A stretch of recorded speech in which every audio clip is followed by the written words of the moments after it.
We're back for the next quick read, Matthew chapter 25. Okay, left us on a cliffhanger last time, as usually happens because the timer is unforgiving. Ready, set, start. Verse 25, chapter 25, verse 19. After a long time, the master of those servants returned and settled accounts with the servants.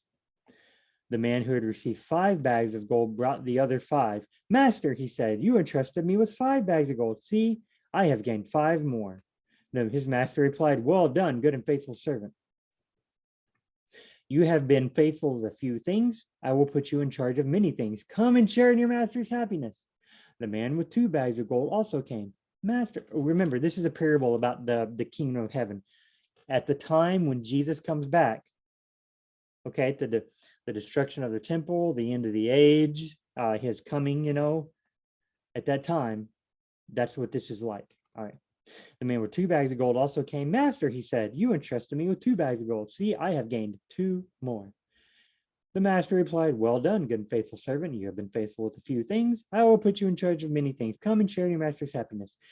Then the man who had received 1 bag of gold, so one guy received 5, made 5 more. One guy received 2, made 2 more. One guy received 1 bag. What does it say happened? But the man who received 1 bag went off and dug a hole in the ground and hid his master's money. He didn't make him 1 bag. Okay. Then the man who had received 1 bag of gold came. Master, he said, I knew that you are a hard man, harvesting where you have not sown and gathering where you have not scattered seed, because they're farmers. Everybody back then was farmers. So I was afraid and went out and hid your gold in the ground. See, here is what belongs to you. Okay. His master replied, you wicked, lazy servant. So you knew that I harvest where I have not sown and gather where I have not scattered.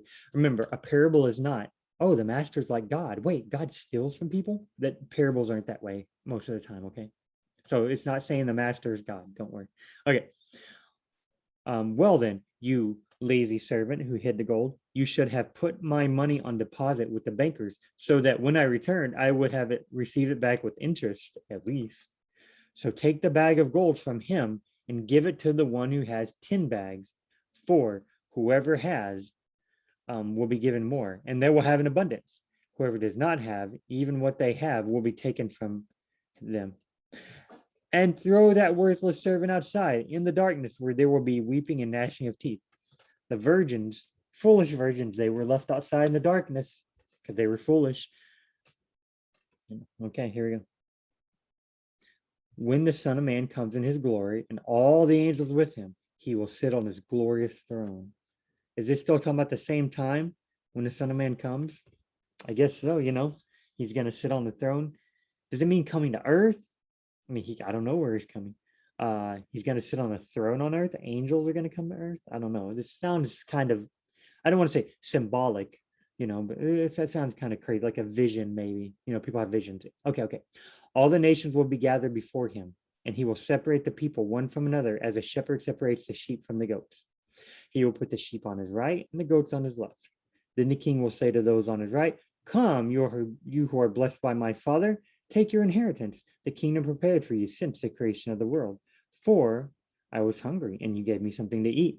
I was thirsty, and you gave me something to drink. I was a stranger, and you invited me in. I needed clothes, and you clothed me. I was sick, and you looked after me. I was in prison, you came to visit me. Then the righteous, the sheep, will answer him, Lord, when did we see you hungry and feed you, or thirsty and give you something to drink? When did we see you a stranger and invite you in, or needing clothes and clothe you? And when did we see you sick or in prison and go visit you? The king will reply, truly I tell you, whatever you did for one of the least of these brothers and sisters of mine, you did for me. So, hey, be nice to Christians, basically, All right.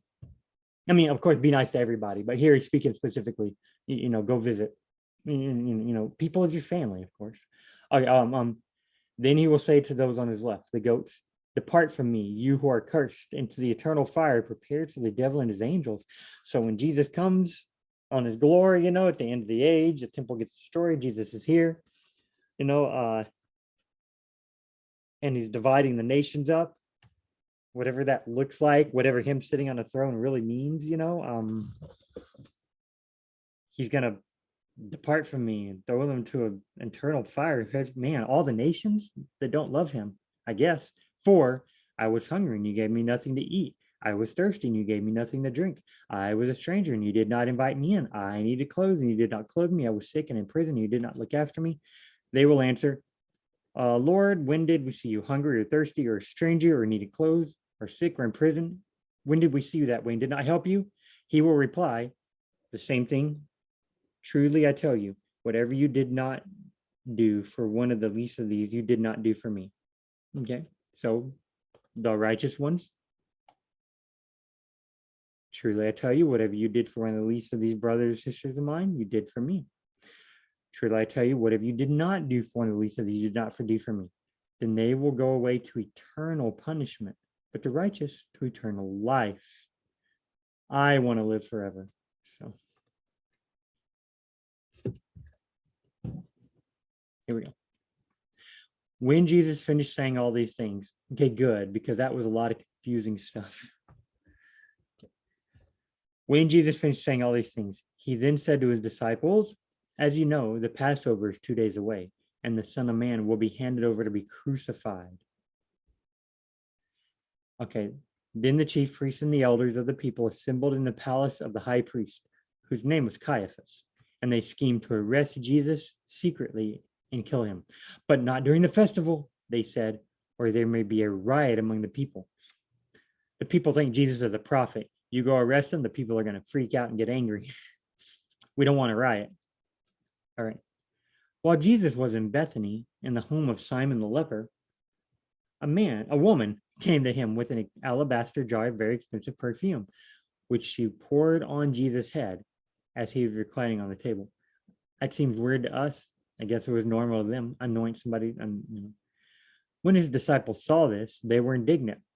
Why this waste, they asked. This perfume could have been sold at a high price and the money given to the poor. No, that's true.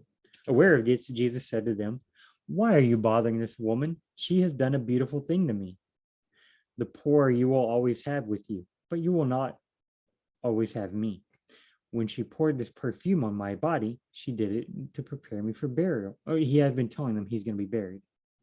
Truly, I tell you, wherever this gospel is preached throughout the world, what she has done will also be told in memory of her. Whoever humbles himself will be exalted, but whoever will be exalted. Whoever humbles themselves will be exalted. Pretty cool, huh? Then one of the 12, the one called Judas Iscariot, went to the chief priests and asked, what are you willing to give me if I deliver him over to you? Remember, the Pharisees and chief priests want to kill Jesus secretly. So they counted out for him 30 pieces of silver. From then on, Judas watched for an opportunity to hand Jesus over. Oh, look at this. Passover, Last Supper, perfect timing. Sometimes the perfect timing is just right. Sometimes the timing is not. Timing. Okay. All right, guys.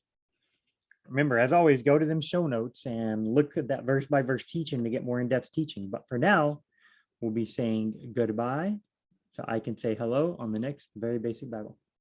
Quick read.